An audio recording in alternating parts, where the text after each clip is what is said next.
When people reach out to me to ask what kind of vehicle they should buy, 9 times out of 10 there's one simple answer: a minivan. Whether you need to fit 7 passengers comfortably, the flexibility of added cargo space, or in the case of this 2025 Toyota Sienna Platinum all-wheel drive hybrid, a very fuel-efficient vehicle.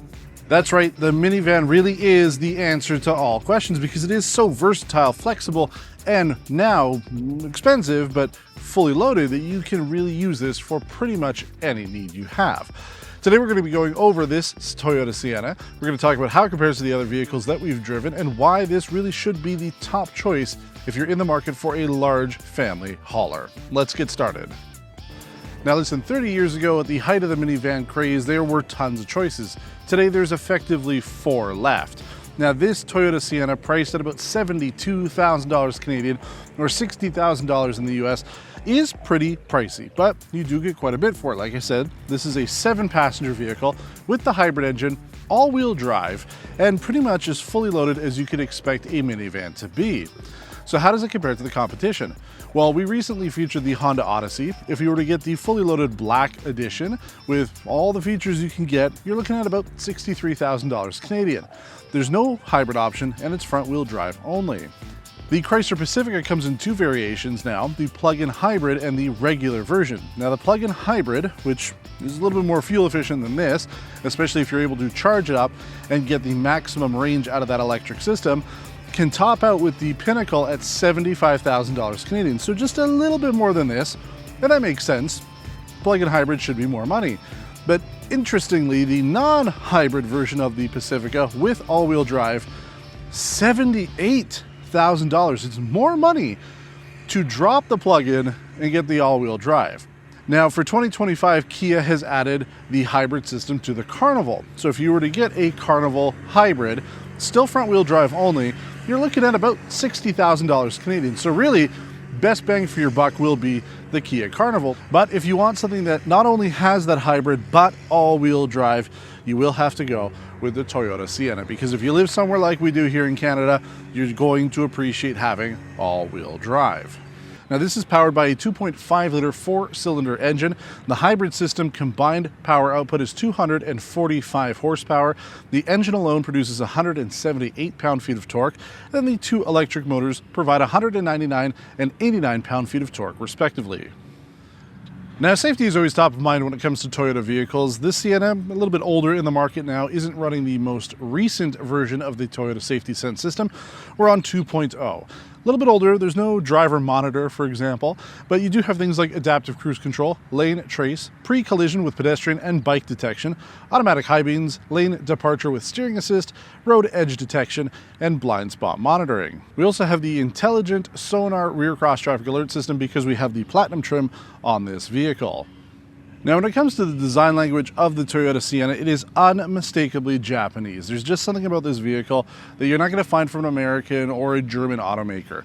It doesn't adopt the full new design language from Toyota, which trickles down from the Lexus brand, but it is still genuinely Toyota.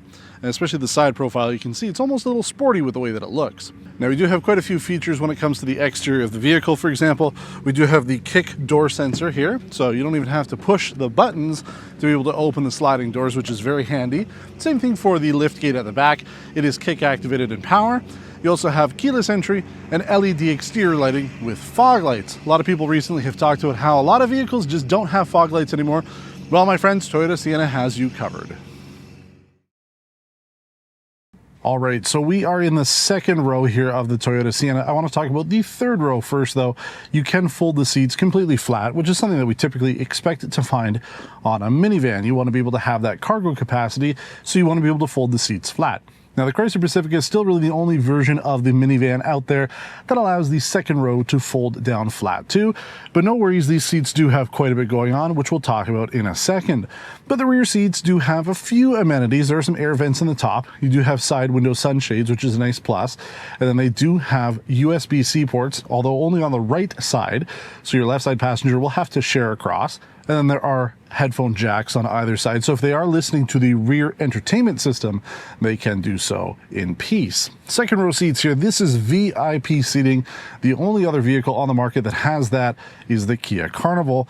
This is pretty good. Not quite as much customization as you get with the Carnival, but you do have the option to move the seats here forward and back almost a full meter. So I'm as far back as I can go. I have ample foot and leg room here. It is pretty spacious. You can recline the seats. You can put these leg rests up and they even extend out too, so you can have a little bit more comfort for your legs. And yeah, you can just recline the seat and have a little nap if you wanted to. Now there is dual zone climate back here, so each side has its own temperature controls. We only have heated seats, so there are no ventilated seats back here, but I think that would be just a little complicated to be able to get that to work with the way that these seats are set up, the fact that they can move in so many different ways. Plus, there is a very easy way to be able to compress the seat, sort of collapse it into itself so you can move it out of the way and get into the third row a little bit easier. Every minivan has its own way of doing it. This is pretty unique to the Toyota Sienna. But aside from that, the passengers back here in the second row do have side window sunshades, as well as that infotainment system that pulls down from the roof. Now you can connect it by the HDMI port in the center console area, and that's something that we're starting to see now. Physical media has gone away. You now have to have your own streaming device like a Roku or Apple TV, which means you do have to have a data connection. Aside from that, there are two cup holders in the center console, although if you're sitting back here like I am, they are kind of far away. And one of the big pluses of this, something that you do not see on other minivans, we do have a fridge, and it is what I would consider a two-stage cooling system. There's one that shows like a picture of a wine bottle, and then another one a picture of a freezy or a popsicle. So you can have two different temperature settings depending on what you're putting into the bucket there. And there's also a vacuum. We saw that with the Honda Odyssey. They do have that depending on which trim and which year you bought, but with this you do have a vacuum built in as well, so you can clean up after any messes you might have. Up front, things are very familiar if you've seen any of the other videos we've done recently on Toyota models. We do have heated and ventilated front seats. Driver has two memory options, heated steering wheel, and then a plethora of tech, including a head-up display, digital rear view mirror, digital gauge cluster, and then an ultra widescreen infotainment system, which has wireless Apple CarPlay, Android Auto, 360-degree cameras, and a physical set of buttons for your HVAC controls. You don't have to worry about going into the screen for them, so changing your heated or ventilated seats or any of the HVAC controls are all physical. Below that, we have ample storage. You have a Qi wireless charger in the center, and then USB, and then storage for everything. I've put my glasses on one side. You can have anything else. Quite a bit of storage in this vehicle. Plus, the center console is hollow underneath, so you can put large items in there. There are technically 4 cup holders in the front. You can almost say 6 because the ones for the rear passengers are so close to the front, but you do have 2 up in the front, 2 in the middle that are hidden underneath a half cover for the fake wood trim, and then there is a very large deep storage area in the center, which currently houses the vacuum components, but you could replace that and put anything else that you want in there.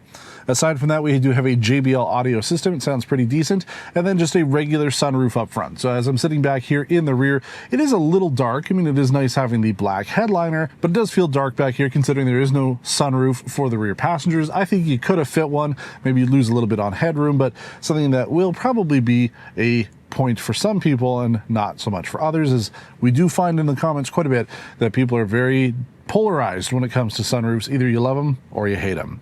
But let's take this vehicle on the road now. I want to talk to you about how the fuel efficiency has been, how the ride and drive has been, and everything else you need to know if you're in the market for a 2025 Toyota Sienna. All right, my friends, we're on the road with the 2025 Toyota Sienna. Let's talk fuel efficiency. We completed our 100-kilometer test loop in eco mode in a whopping 5.8 liters per 100 kilometers. That is really good. Compare that to the Honda Odyssey that we drove last. Again, that is a front-wheel drive only non-hybrid vehicle. We completed our test loop in 7.8 liters per 100 kilometers. Now, the Chrysler Pacifica, that was a plug-in hybrid. That means you can get, X number of kilometers fully electric. Now, I believe when we tested that, you couldn't keep the battery charged at 100%. I believe it was something like 75 or 80% was the maximum you could keep the charge. So I used up a little bit. Still, 4.2 liters per 100 kilometers. So yeah, when you compare those vehicles, keep in mind this is all-wheel drive. So you're getting the added flexibility of having four wheels pushing you forward in rough weather, slippery conditions, snowy roads, things like that. You're getting that, and the fuel efficiency, it's pretty good. And then even in town, I've been driving around quite a bit this week as I've really enjoyed my time with it.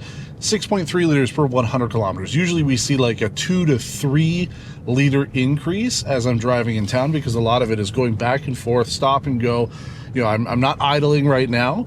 It's been nice. The weather's good, so I'll turn off the car when I'm waiting for my daughter. But still, very good numbers out of this vehicle. I have barely used a quarter of a tank, and I have gone just over 200 kilometers. So based on that, I should be able to get about 800 to a full tank on this vehicle. Now, as I mentioned when we were starting off the video, this really is the class of vehicle I recommend for people who are looking for pretty much anything. I mean, obviously, if you're looking for a sports car or something small, this is not the option for you. But if you're in the market for a larger family hauler or just passenger hauler or even cargo hauler, you want some extra flexibility, this is the way to go, because you have the flexibility of that rear area. Not only do you have a really low floor, so it's easy to get things in and out from the back, but it's easy to get in and out of the vehicle too if you've got maybe some mobility issues and you don't want to have to step up into an SUV. You're getting all the benefits that you get with a large SUV, like a mid-size 3-row vehicle, without all of that downside. You're getting really the comfort and everything that comes with a car. So cargo, excellent. Passenger space, phenomenal. I mean, look at how much space there is back there. You know, for a family of 3 like us, this is a very, very good choice, because my daughter can just sit back there, or if we have another adult back there, 2 adults back there, they are going to be extremely comfortable. And then if you have to slide the seats up to accommodate that 3rd row, you've got the space for it. You know, obviously you're going to throw your smallest passengers in the 3rd row, but you do have the room for them to be able to fit. So overall, extremely functional, very versatile. You're getting the fuel efficiency really of a compact vehicle, and even some of the compact cars like we've done, subcompact even, aren't as efficient as this. So really, I mean, if you want to save money at the pump, this is the way to go. Yeah, it's expensive, $72,000. You know, you can configure it slightly differently. You don't have to get this paint color. You don't have to get, you know, the floor mats and stuff. But still, I mean, it is very much in line with something like a full-size non-SUV crossover. So we just featured the Lexus TX. That is technically it's considered a full-size luxury crossover. You can fit 6 passengers in there.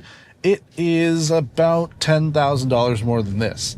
So that's something to consider. I mean, a Toyota, very well made. You know, typically you find that the reliability is excellent. That's why you're paying a little bit more for it. But you go up to a Lexus for not a whole lot more, but you're missing out on stuff. You don't get the fridge, you don't get the comfort, you don't get the flexibility, you don't get the fuel efficiency and the hybrid. So there's a lot of good reasons to go with a vehicle like this. And really, you know, I've moved on from sports cars and stuff. They're fun. I'll drive them. But you know what? These are the cars that I actually really enjoy driving the most, because it becomes like a game to me to see how fuel efficient I can be. Like I said, I've kept it in eco mode. I've had 0 problems with performance. I do not think for 1 second that I'm not going to be able to get up to speed. I have no struggle getting onto the highway, and I'm not even like remotely close to putting my foot down to the pedal. Like here, I'll give you an example. I will actually put it into sport mode for you. I haven't done it before, so this will be the first time that we will both experience sport mode in this vehicle. If I floor it, yeah, I mean, it's not bad at all. I've got traffic in front of me. I can't rear end this lovely little RAV4 hybrid, but it does get up to speed. But eco is just as good. And the fact that you have the S-Flow mode, which means that it knows where there's passengers in the vehicle, it'll only direct airflow to where they're occupied.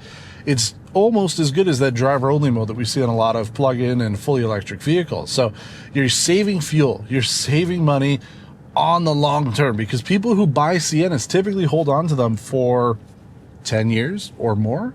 You know, you're not buying it because you want to replace it every couple of years. You're not leasing a Toyota Sienna. You are buying it for life. And that's why there's kind of a waiting list right now. One of the issues that Toyota has sort of put itself into is the fact that it has ramped down production on a lot of their vehicles. And then that means that the demand has gotten higher and they're not producing quite enough vehicles to satisfy that demand. On top of that, this is a vehicle that is built in the United States. So for us here in Canada, it would be a tariff problem too moving forward, as it is a US built vehicle. So we don't have pricing for that. Any of the vehicles that are here right now aren't. And so far, Toyota has said that they will eat the cost of any tariffs so that the vehicle prices shouldn't increase. So really, it should still be the same. But overall, I have been thoroughly impressed with this vehicle. This goes to show what a minivan can truly be, because I was pretty disappointed with the Honda Odyssey. I had heard legendary things about that minivan, and it just was underwhelming to me. But I was looking at it from the perspective of, $67,000 vehicle, but I was looking at it from the perspective of what I considered to be a good price for a minivan. And I wasn't really considering that, you're not having to worry about as many long-term problems with it because it is a little bit more simple. Whereas something like this, it is loaded up with tech, but for the most part, Toyota has been known for their reliability. So I wouldn't really worry too much about any of that stuff. And they do stand behind their hybrids. They really are the leader when it comes to hybrid technology, which is why we're seeing just magical fuel efficiency out of this vehicle. And I mean, the best part too is the seats are comfortable. This is more comfortable than the Lexus TX that I had last week. These seats are great. I do like them quite a bit. So I have nothing to complain about. It's been a great week. And if you have any questions about this beautiful Toyota Sienna, please let me know in the comments below. We do try to get back to everybody as quickly as possible. So you can leave a comment below. Let us know what you think. If you're in the market for one of these, let us know. Are you shopping the other minivans? Are you shopping other crossovers? Have you had problems with inventory? Because the last I heard, and it's been a little while, but the last I heard is it's about a 2-year waiting list for a brand new Sienna. So if you're watching it now, maybe you're going to be getting a 2027 model year, but let us know. I want to hear from you. As always, we get back to you. And until next time, take care.